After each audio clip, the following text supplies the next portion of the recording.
It creates secret passages to escape mazes, builds bridges over the abyss of doubt, manufactures catapults to launch you beyond the walls of fear. All this without altering the external landscape, merely changing the quality of mental nourishment. You might wonder, but my thoughts seem automatic. Can I really control them? Neuroscience offers an encouraging clue. Studies on brain plasticity show that each time you deliberately choose a new focus, for example, repeating a positive affirmation instead of echoing an old insult, you open a still nascent synaptic pathway. By repeating that act, you deepen the trail, like someone walking on a virgin lawn until a clear path forms. With some time, what once required effort becomes a pattern, and the pattern becomes identity. That is the power of transforming the mind into a weapon, using the physiology of the brain to your advantage, rather than being its puppet. But the decision isn't made just once. It's a daily process. Every morning you wake up in front of two doors. Behind the first, there are automatic thoughts inherited from the past that murmur, "Another same day, just survive." Behind the second, there is a laboratory where you can redesign beliefs, revisit goals, and choose keywords that activate courage. Opening the first door is as easy as sliding your finger on your cell phone screen and letting the algorithm decide your mood. Opening the second requires awareness, taking a deep breath, asking, "What intention will guide my hours?" Perhaps writing down 3 small objectives that affirm your agency. It requires a willingness to be the author rather than a mere extra. To perceive the concrete difference between prison and weapon, observe 2 people in similar situations of scarcity. The first repeats, "There are no opportunities, the market is cruel, it's impossible to grow where I was born." The second, exposed to the same barriers, thinks, "If there are no obvious opportunities, I'll create a side door. If I can't change my origin, I'll invest in the journey." The second person is not naive, nor does she make cheap self-help speeches. She simply understands that complaining reinforces the bars, while asking, "How can I?" sharpens the blade of inventiveness. This semantic distinction, complaining versus asking, is what converts the mind into a strategic weapon, capable of finding cracks where others only see walls. Transforming internal imprisonment into an arsenal doesn't do away with shadow or pain. On the contrary, it uses both as ammunition material. Every fear contains an inverted desire. Those who fear rejection long for acceptance. Those who fear failure dream of achievement. By recognizing this mirror, you can turn dread into a compass. For example, if public speaking paralyzes your legs, maybe the message burning inside you is meant for an audience. Then fear becomes a teacher, pointing the path of growth. Using it, rather than being used by it, is wielding the mind as a weapon, not as shackles. The practice of this shift involves 4 simple, though not easy, disciplines. 1. Verbal vigilance.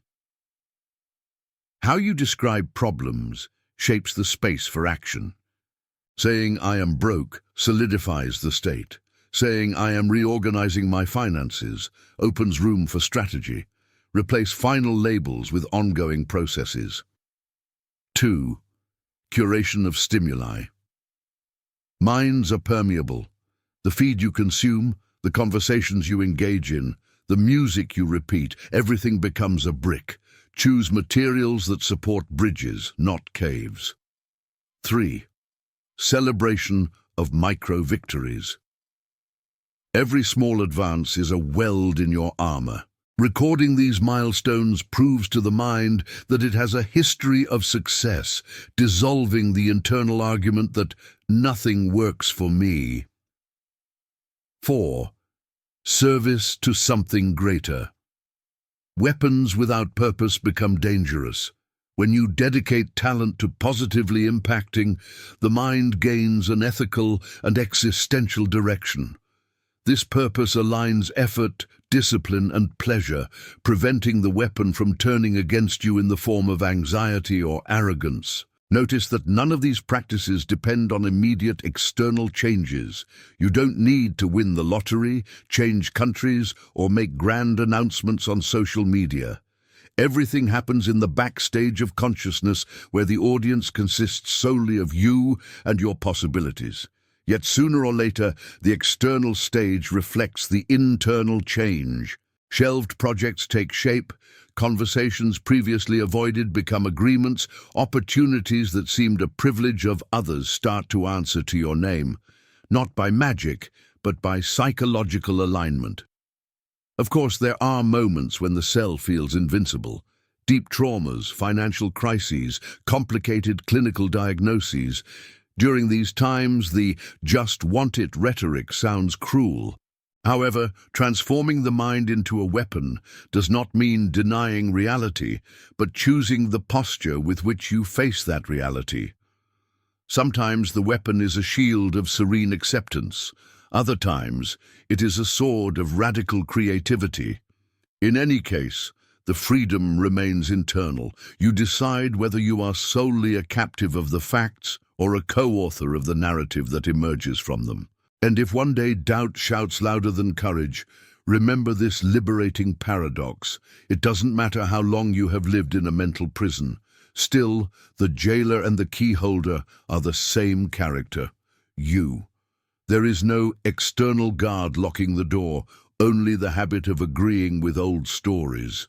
A few seconds of clarity are enough to experience a breath of fresh air, and cracks, when cultivated, turn into portals. In the end, choice is not an epic moment with a dramatic soundtrack. It is the sum of small, nearly invisible acts.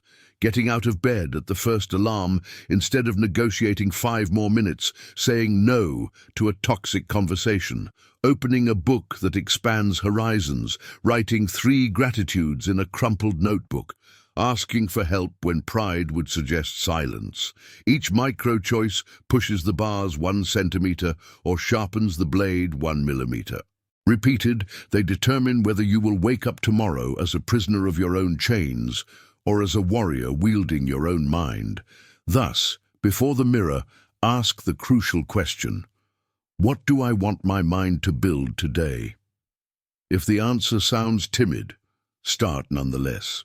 Bricks of freedom are laid down with patience. The world will remain the same on the outside for some time, but within you, something will have changed. The architect will notice that new materials have arrived, and there will be no stopping him from erecting structures compatible with your new size. Your mind shifts from being a cell to an arsenal. And when the next battle arrives, whether it's a project presentation, a difficult conversation, or a leap of faith, you will discover that the weapon has always been within reach.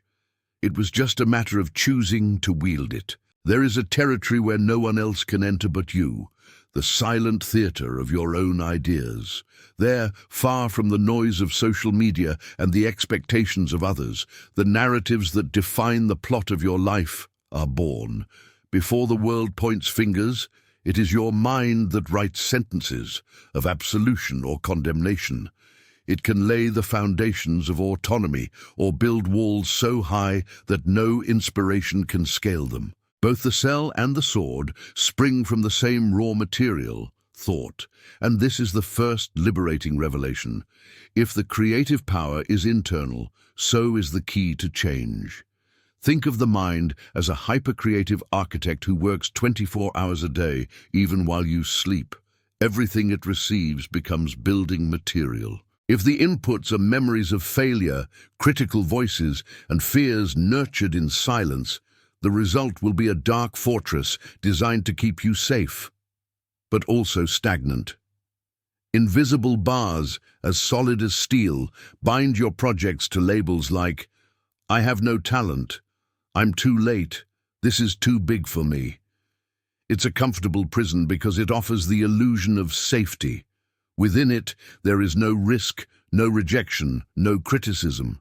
But there is also no adventure, no reinvention, no expansive life. Now imagine giving the same architect a different material, stories of overcoming, small victories noted in a notebook, bold dreams described in detail, the word yet added to each limitation. I can't do it yet. I didn't succeed yet. Suddenly, the project transforms. The mind stops constructing dungeons and begins forging symbolic weapons, discipline to train skills, creativity to solve problems, resilience to navigate frustrations.